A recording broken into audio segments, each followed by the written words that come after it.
गरीबी में आटा गीला, अब छीनेगा निवाला।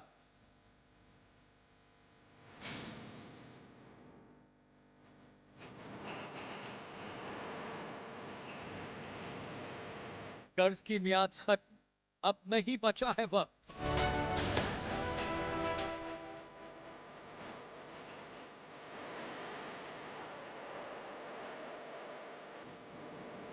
जुए का तगादा, पाक पर कर्जद।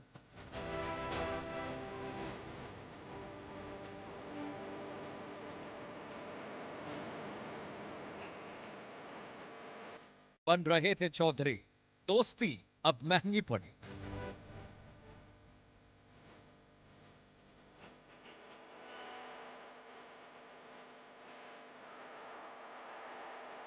कर्ज, करप्शन, आतंक की कनेक्शन।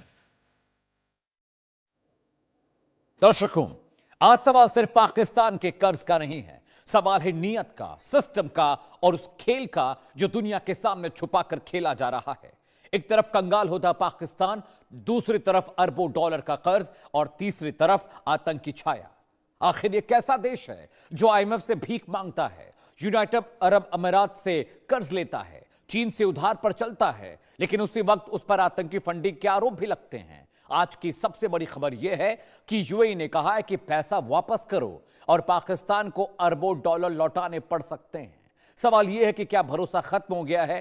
क्या दुनिया पाकिस्तान को रिस्क मानने लगी है? सवाल यह भी कि एफएटीएफ की ग्रे लिस्ट से बाहर आने के बाद भी पाकिस्तान को शक की निगाह से देखा जा रहा है।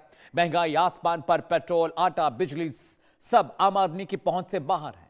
तो क्या यह साफ तस्वीर है? एक तरफ कर्ज का बोझ, महंगाई की मार और आतंकी फौज तैयार करने के पुख्ता सबूत। क्या पाकिस्तान सिर्फ आर्थिक संकट में है या यह कर्ज, आतंक और अविश्वास की ट्रिपल क्राइसिस है? क्या ईरान से करीबी पाने के मामले में पाकिस्तान की गल्फ से दूरी बढ़ जाएगी?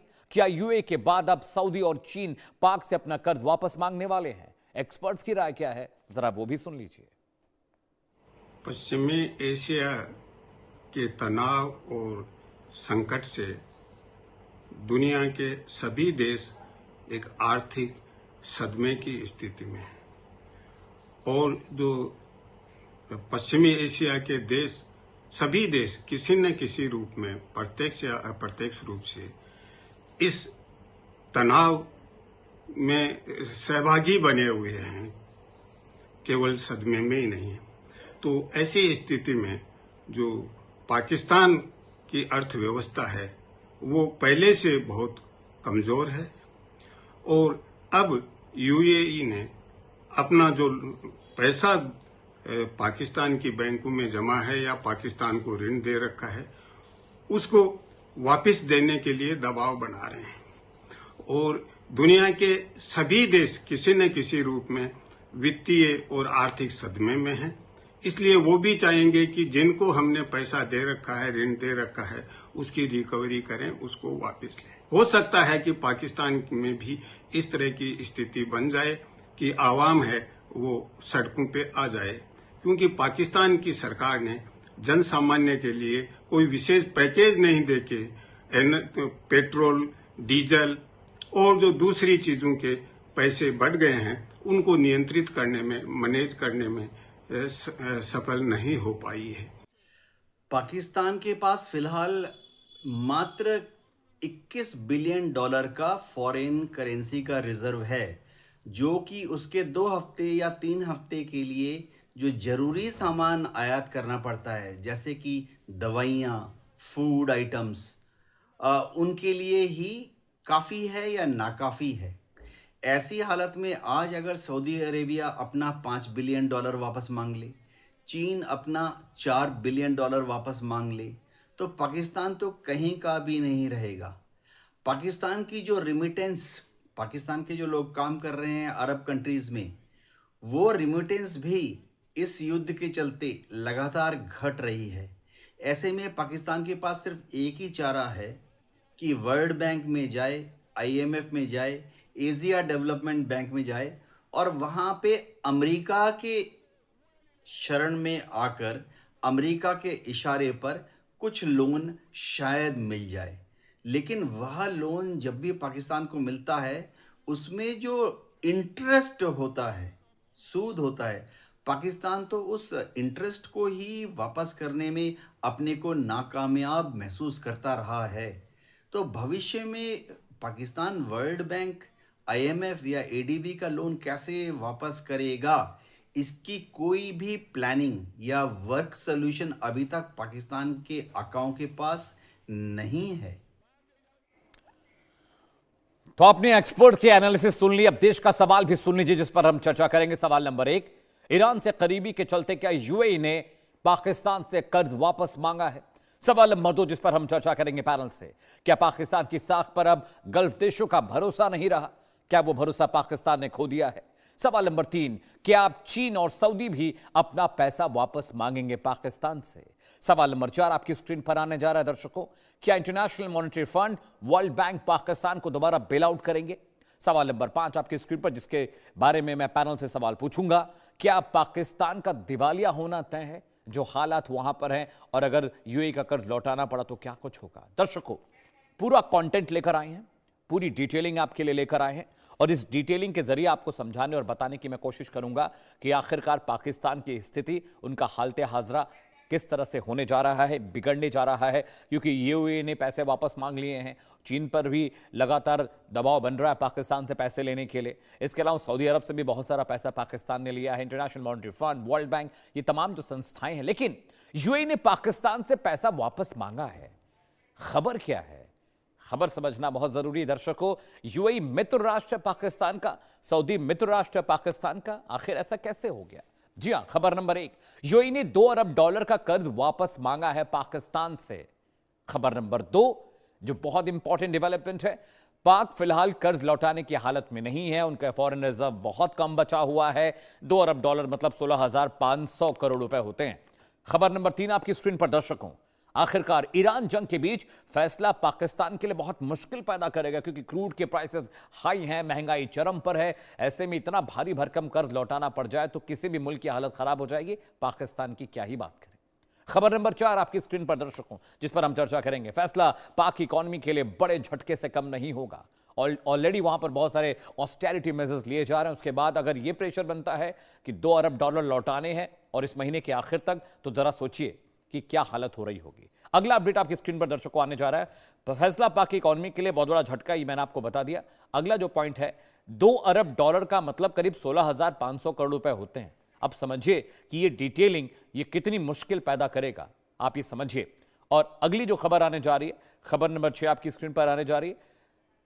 अगली खबर, पाकिस्तान के स्टेट बैंक में ये पैसा सेफ में डिपॉजिट रहता है, वो वहां पर खर्च नहीं होता, फॉरेन रिजर्व के तौर पर उसे दिखाने की जरूरत होती है। अगला अपडेट क्या है? खबर नंबर 7 क्या आपके लिए, यूएई कर्ज की अवधि को हर साल बढ़ा देता है, लेकिन इस बार क्या हुआ? खबर नंबर 8 आपको बताने जा रहे हैं। हर साल अवधि बढ़ तो जाती है, पाक को तुरंत पैसे चुकाने की जरूरत नहीं पड़ती थी, उसको री अलोकेट किया जाता था, रीशेड्यूल किया जाता था, लेकिन अब वो हो नहीं पाया है। खबर नंबर 9 जो निकल कर आ रही है, यूएई ने आखिर पाकिस्तान से पैसा वापस मांगा है। यूएई ने रकम महीने के आखिर तक वापस करने की बात कही है, यानी महीने के आखिर तक आपको ये पैसे लौटाने हैं। $2 अरब 16,500 करोड़ की बात है। यूएई ने अचानक क्यों इतनी सख्ती पाकिस्तान पर कर दी है, ये बताने और समझाने की कोशिश करूंगा दर्शकों अगले ग्राफिक के जरिए।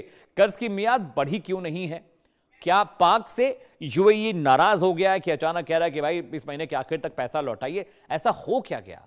वजह क्या है? वजूहात क्या है? क्या पॉसिबिलिटीज रही होंगी, वो भी आपको स्क्रीन पर दिखाने और बताने जा रहे हैं। क्या यूएई पाकिस्तान से नाराज है, और अगर नाराज है किस वजह से? ग्राफिक आपकी स्क्रीन पर आ गया दर्शकों।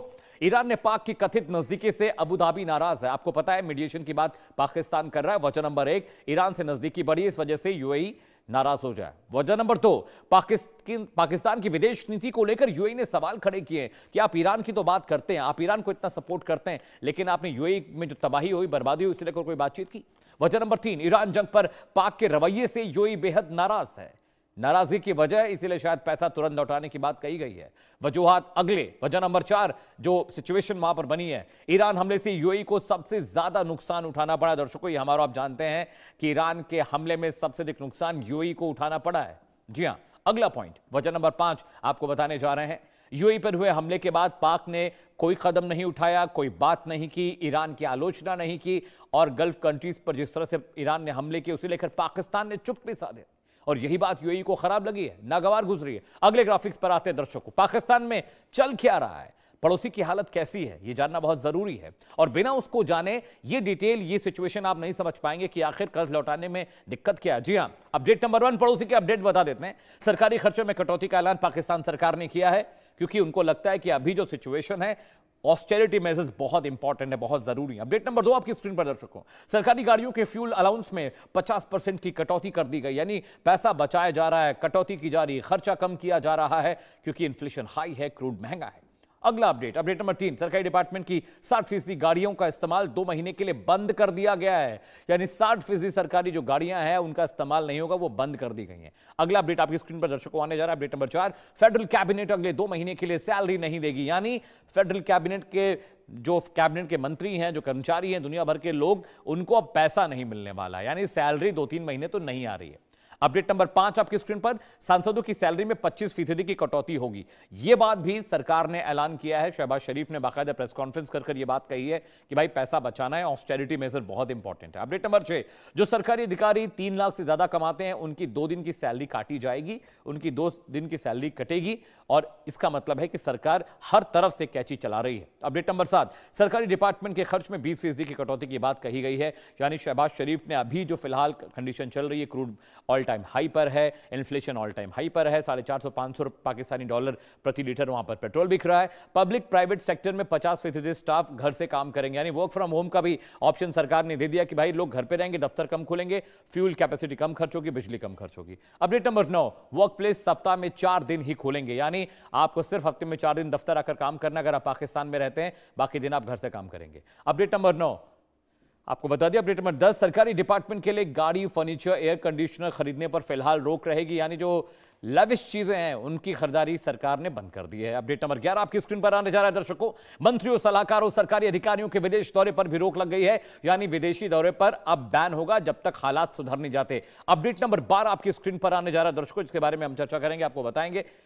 ऑफिशियल डिनर, इफ्तार पार्टियां जो हो रही थी, उनके बाद ऑफिशियल जो डिनर्स हैं वो सब बंद, कुछ भी सरकारी खर्चे पर न खाया जाएगा, न किसी तरह का फंक्शन होगा। अपडेट नंबर 13 आपकी स्क्रीन पर दर्शकों आने जा रहा है, सेमिनार, कॉन्फ्रेंस होटल के बजाय सरकारी जगहों पर होंगे, यानी अब जो कॉन्फ्रेंस वगैरह हो रही है वो सब सरकारी जगहों पे होंगे, होटल्स में, बैंक्वेट्स में ये नहीं होंगे। जी हां, अपडेट नंबर 14 आपकी स्क्रीन पर, सेमिनार के बाद तेल संकट के चलते पाकिस्तान ने 2 हफ्ते के लिए स्कूल भी बंद कर दिए हैं, यानी स्कूल भी बंद कर दिए गए हैं, वर्क फ्रॉम होम दे दिया गया है, तमाम जगहों से खर्चे में कटौती की जो भी गुंजाइश है उस पर सरकार काम कर रही है।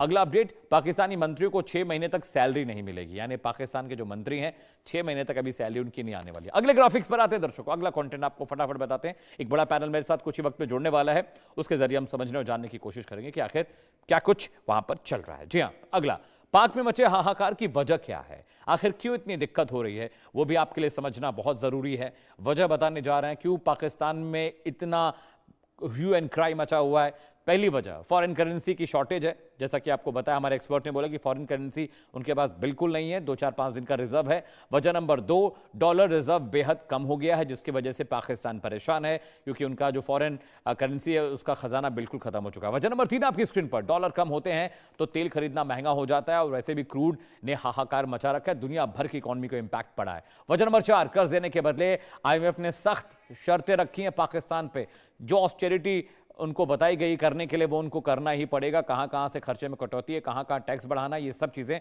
उन्हें करनी पड़ेंगी। वजह नंबर 4 आपको बता दी। अगली वजह नंबर 5 आपकी स्क्रीन पर दर्शकों आने जा रही है, जो आपको बताएगी कि आखिर पाकिस्तान में हाहाकार मचा क्यों है।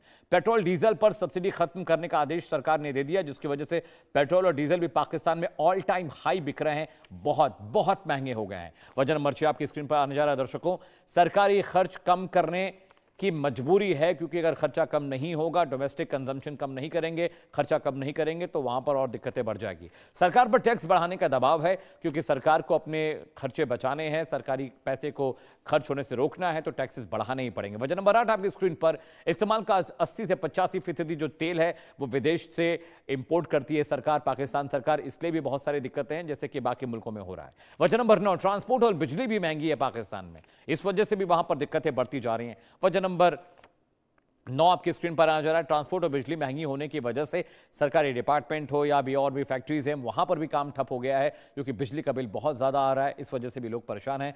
क्रूड महंगा होने से, पेट्रोल डीजल महंगा होने से जो ट्रांसपोर्ट है वो बहुत महंगा हो गया है। वजह नंबर 10 आपकी स्क्रीन पर, पाकिस्तान में महंगाई रिकॉर्ड स्तर पर पहुंच चुकी है। जनता हल्कान परेशान है और सरकार को समझ में नहीं आ रहा कि आखिर किस तरीके से इन्फ्लेशन कंट्रोल किया जाए। आगे बढ़ते हैं दर्शकों।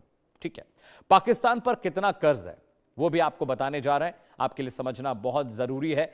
हाल बेहाल और बातें कमाल। फैक्ट नंबर 1 आपकी स्क्रीन पर, कुल 280 से 290 अरब डॉलर की उधारी पाकिस्तान के ऊपर है। भारी भरकम कर्ज है, इसे उतारना बहुत मुश्किल।